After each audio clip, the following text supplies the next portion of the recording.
The woman they laughed at, in Amuduru, a quiet village with red soil roads and thatched roofs, the people loved to talk. But no one was talked about more than Mama Ebel, the fattest woman in the village. Her hips shook the ground when she walked, and her wrapper struggled to stay tied. Children whispered and giggled. Adults shook their heads, but Mama Ebel. She swept her yard every morning with a song on her lips. She lived alone under the shade of 3 mango trees, in a house she built with her late husband. To the villagers, she was strange. No children. Too big. Always smiling. Some said she was cursed. Others just laughed, yet, she kept smiling, a girl named Ebel. Long before she became the fat woman of Amuduru, Ebel was the most beautiful girl in the village. Her skin glowed like roasted groundnut, her laughter was sweet, and her waist could pass through a drum ring. Men came from far away to ask for her hand, offering yams, cows, and gold. But Ebel chose none of them. She married Uchenna, a humble schoolteacher with an old bicycle and a head full of dreams. People called her foolish. She didn't care. Together, they had nothing, no land, no riches, but love. And that was enough. Or so they thought, waiting for a cry. The years passed. No baby came. They prayed. They fasted. They drank bitter roots from herbalists. Still, her womb stayed silent. Women pitied her. Men mocked Uchenna.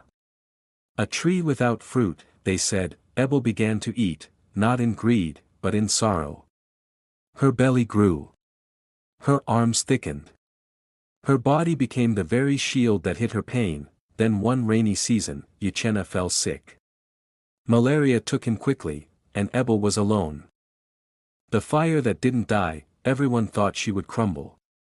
A fat, childless widow in a harsh world, but Ebel rose. She opened a food stall near the market. With the little savings she had, she bought rice, palm oil, and dry fish. Her cooking brought joy to the village. Hungry bellies were filled. Her stall grew into a place of laughter and warmth. People still whispered, but the whispers were softer now. A belly full of kindness. When famine came, and cassava was scarcer than gold, it was Mama Ebel who fed the people. She used her own money to buy food from the city and shared it freely. When people asked why, she smiled and said, "When your heart is full, it overflows."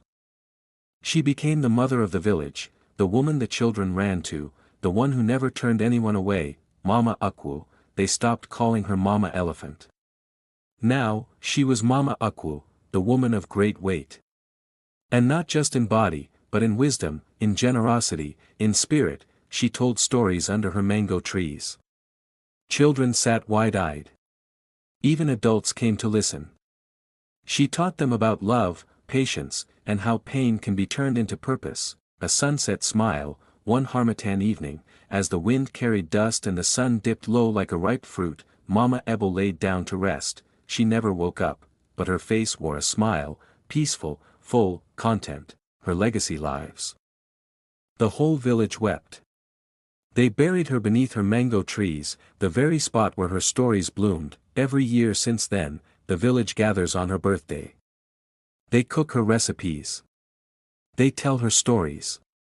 They sing her songs, and they remember, the fat woman was never a joke. She was a pillar, she was a flame, she was love.